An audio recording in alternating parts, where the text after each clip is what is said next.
언론의 변화를 의식한 걸까요? 여당 지도부의 움직임도 바빠지고 있습니다. 어제는 대구 달성군에 박근혜 전 대통령 사저를 찾았는데요. 이 모습 먼저 보고 이어가겠습니다.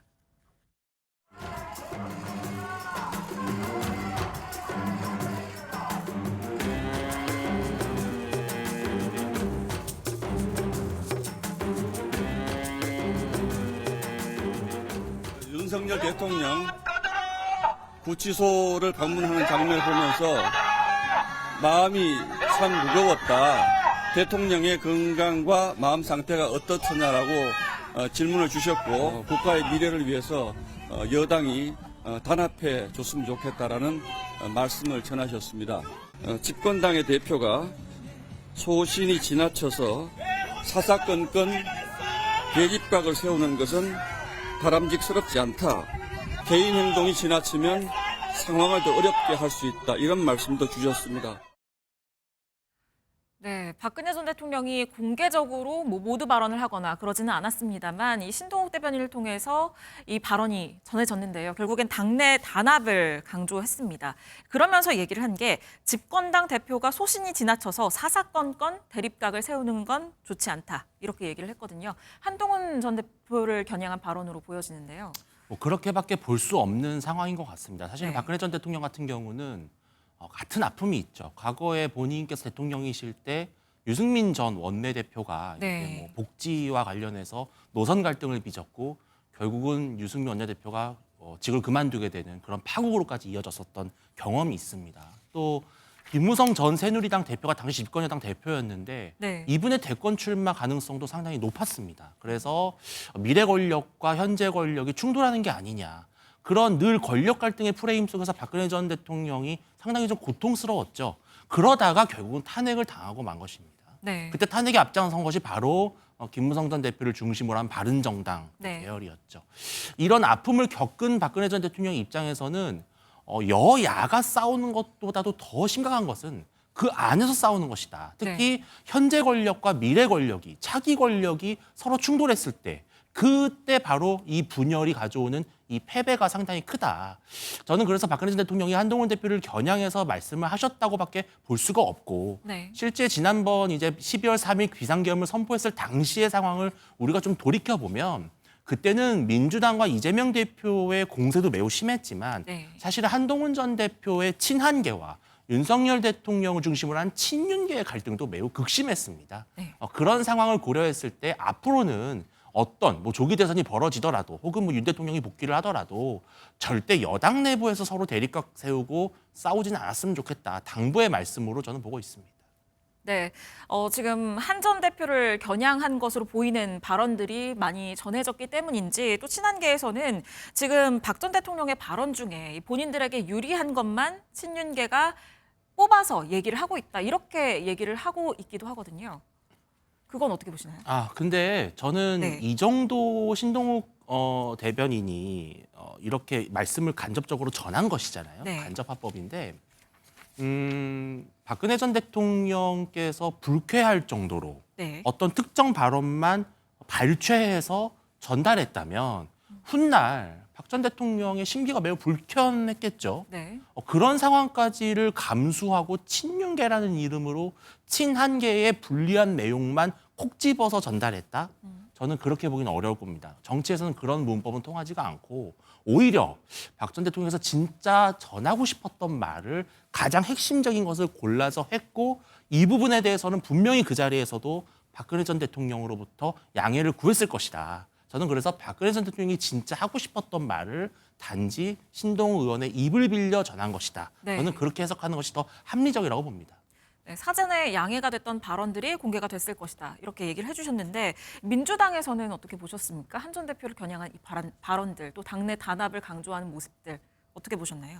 그러니까 이제 박근혜 전 대통령께서는 두 가지를 말씀하시고 싶었던 것 같습니다. 첫 번째로는 본인이 어쨌든 간에 정치 구단을 넘을 정도로 정치 베테랑 아니겠습니까? 네. 그렇기 때문에 지금 현재 국민의힘 지도부와 현역 의원들의 보이고 있는 스탠스에 대해서 우려하시는 겁니다. 구체적으로 말씀을 드리면 지금 보수 집회 연단에 그리고 또 정광훈 목사가 하고 있는 집회 연단에 국민의힘 현역들이 올라가서 네. 비상계엄을 옹호하고 탄핵이 안 된다, 잘못됐다라는 식으로 계속해서 주장을 하고 있거든요. 그거는 아무리 지도부가 올라가지 않았다고 하더라도 국민들로 하여금 또 중도층이 봤을 때는 아, 국민의힘의 어떤 입장이 저런 거구나라고 오해할 수가 있는 겁니다. 그런데 박근혜 전 대통령이 봤을 때는 그게 조기 대선이 상수라고 생각하는 입장에서는 저건 절대로 국민의힘에게 좋은 스탠스가 아니라고 판단을 하셨기 때문에 저런 개인적인 행동에 지나쳐서는 안 된다라고 지적을 하신 거고요. 네. 그다음에 두 번째로는 박근혜 전 대통령 같은 경우는 당대표와의 불화가 있었던 분 아니겠습니까? 그렇기 때문에 누구보다도 한동훈 전 대표가 대통령과의 어떤 각을 세우는, 대립각을 세우는 모습에 대해서 부정적으로 생각을 하실 수밖에 없을 것입니다. 그런 차원에서 본다면 박근혜 전 대통령이 바라보는 이 한동훈이라는 정치인은 사실 아직 대한민국 대통령에 도전하기에는 역량이 부족하다고 생각을 하실 겁니다. 근데 역량이 부족한 사람이 이미 등장을 했다는 자체만으로 여권의 대선 후보들끼리 필요 없는 갈등과 분열로 가게 될 가능성이 매우 크게 됩니다. 그렇게 되면 윤석열 대통령이 만약에 탄핵이 된다고 하더라도 국민의힘이 분열을 해서 패배하는 것과 그래도 하나로 좀 똘똘 뭉쳐서 조기 대선에서 패배하는 것은 또 대선 이후에 당을 재건하는 데 있어서 또 다른 결과치를 낳을 수 있기 때문에 네. 박근혜 전 대통령이 봤을 때는 한동훈 전 대표가 지금 국민의힘 대선 경선에 뛰어드는 것은 상당히 부적절하게 판단을 했다고 저는 그렇게 보여집니다. 그렇기 때문에 저 두 가지를 언급하셨다라고 보고 또 신동욱 그 대변인이 했던 말에 대해서 보통의 그래도 최소한의 어떤 릴리스가 나가는 것에 대해서는 대통령 측에 먼저 말씀드리고 이미 양해가 된 부분일 거라고 저도 생각하기 때문에 네. 저는 한동훈 대표 측에서 주장하는 것처럼 본인들이 듣고 싶은 말만 하는 것이다라는 것은 조금 과도하게 오해하는 것이 아닌가 그런 생각을 해봅니다. 네, 지금 여당 지도부가 뭐 이명박 전 대통령도 그렇고 전직 대통령들을 중심으로 좀 지지층 결집에 나서고 있는데요. 혹시나 조기 대선이 있게 된다면 이런 부분들이 어떤 유효한 영향을 발휘할 거라고 보시나요? 일단 이제 그 대선이 벌어진다고 하면 모든 선거가 그렇듯이 먼저 집토끼 본인들의 진영을 다져놓고 난 다음에 그 다음에 외연 확장을 위해서 중도층을 공략하러 가는 것 아니겠습니까? 근데 그런 차원에서 저는 이미 윤석열 대통령이 체포되어서 구치소에서 수감되어 있는 이 자체만으로 네. 저는 보수의 어떤 지지층들은 이미 결집이 되어 있다고 생각을 합니다. 근데 이미 결집이 되어 있는데 계속해서 결집을 하라고 하면 사실 지지층들이 피곤합니다. 그리고 이런 것은 사실 대선 전략으로 봤을 때 상당히 부적절한 거거든요. 그렇기 때문에 중도층에 대한 중도층을 공략할 수 있는 그런 메시지를 내야 되는데 저는 왜 국민의힘 지도부가 이러한 어떤 전략적인 태세를 보이지 못하는 것이 좀 답답한데 뭐 저희 민주당 입장에서는 이렇게 전략적인 부재를 보이는 것이 뭐 나쁜 일은 아닙니다만 네. 어쨌든 그럼에도 삼자적인 입장으로 봤을 때 지금 국민의힘이 보이는 모습은 매우 좀 애매하다. 근데 제가 그 이유로 생각해 보니까 이 권성동 원내대표나 권영세 비대위원장이 이분이 대선 주자급의 정치인이 아닙니다. 네. 그러니까 중진이긴 해서 경험은 많지만 막상 이 경험이 많은 거랑 지도자의 자리에 가서 고민하고 결단 내리고 끌어가는 것은 또 다른 문제거든요. 네. 그래서 아무래도 이분들은 눈앞에 결집되어 있는 이 지지층들이 사실 이게 전부라는 것에 대해서 좀 인식을 하고 중도층을 공략을 했는데 막상 또 중도층을 공략하다가 지금 자기들에게 어쨌든 크게 지지를 보내주고 있는 이 강성 지지층에 대한 지지를 잃어버릴까 봐 두려워해서 이러지도 저러지도 못하고 있는 것이 아닌가 저는 그런 판단해 봅니다. 네, 뭐 집토끼를 잡으려다가 삼토끼는 다 놓친다 뭐 이런 얘기로 해석이 되는데 어제 또 주목을 받은 건 권성동 원내대표와의 인연이었습니다. 박근혜 전 대통령 탄핵 과정에서 법사위원장이었기 때문에 국회 소추위원을 맡았었죠. 이 권 원내대표는 그 점을 사과하기도 했는데요. 이 영상도 확인해 보시죠. 권성동 원내대표께서 지난 박근혜 전 대통령 탄핵 과정에서 소추위원장을 맡은 것에 대하여 박 전 대통령께서 사랑을 참 많이 주셨는데 마음을 아프게 해드려서 너무 죄송스럽다라는 말씀을 하셨고 박 전 대통령은 다 지난 일인데 이제 너무 개의치 말고 나라를 위해서 열심히 일해달라 이렇게 말씀을 하셨습니다. 네, 권성동 원내대표가 박근혜 전 대통령과 만나는 게 이 탄핵 이후에 8년 만에 지금 처음이라고 합니다. 예. 사과를 하기도 했는데 어떻게 보셨나요? 단순히 개인 권성동과 개인 박근혜의 문제로 해석할 것이 아니라 네. 저는 이것이 앞으로 만약에도 생길 수 있는 조기 대선을 겨냥한 박근혜 전 대통령의 당부의 말씀이라고 생각을 합니다. 뭐냐면 지금 윤석열 대통령의 비상계엄, 내란 혐의, 탄핵을 두고 지금 보수 진영이 사분오열되어 있어요. 네. 찬탄이 있고 반탄이 있고 또 지금 개파 갈등이 극심합니다.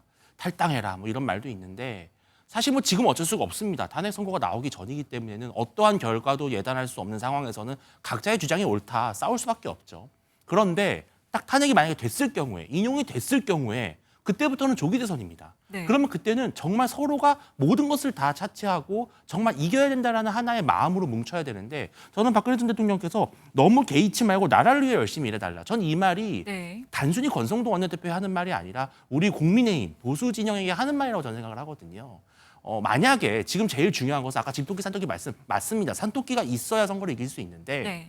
집토끼와 산토끼가 완전히 결별해버리면 정말 선거는 집니다. 네. 예를 들어서 탄핵이 딱 선고가 됐는데 인용이 됐습니다. 근데 불복하는 세력과 이것을 받아들이고 조기 대선 이기자 이 두 진영이 보수에서 싸우면 그럼 보수는 선거하기도 전에 지는 거죠.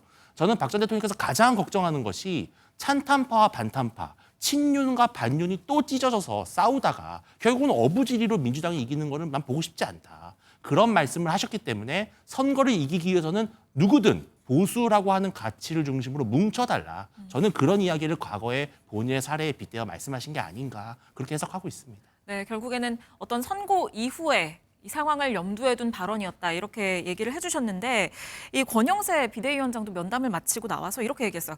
권 원내대표는 오늘 사면 받았네요. 이렇게 얘기를 하기도 했다고 하는데 민주당에서는 이런 발언들 어떻게 보셨나요?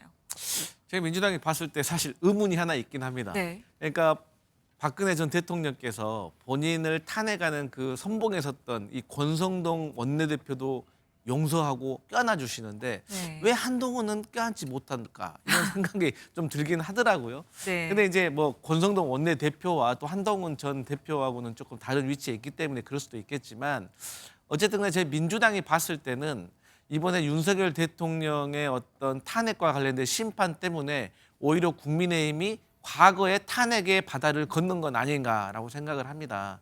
그런데 앞서 우리 윤주진 대표께서도 말씀하셨지만 어쨌든 지금 국민의힘 같은 경우는 질 때 지더라도 네. 제대로 좀 싸우다 져야지 그 이번 조기 대선 이후에 어떤 자산이 남아서 또 어쨌든 당을 재건하는 데 도움이 되겠지만 지금과 같이 오히려 엉뚱하게 탄핵에 찬성하고 반대하는 분들 혹은 친명 비명이라고 하죠. 그러니까 명태균 게이트와 관련이 있는 자 그리고 명태균 게이트에서 자유로운 자 이렇게 또 구도가 나뉠 수가 있습니다. 그렇게 되면은 이게 그야말로 4분 5열이 돼가지고 어떤 그 전략을 쓰려고 하더라도 국민의힘이 조기 대선에서는 필패할 수밖에 없는 상황이기 때문에 사실 국민의힘 지도부로서 난감하기는 마찬가지일 거다. 저는 그렇게 보입니다.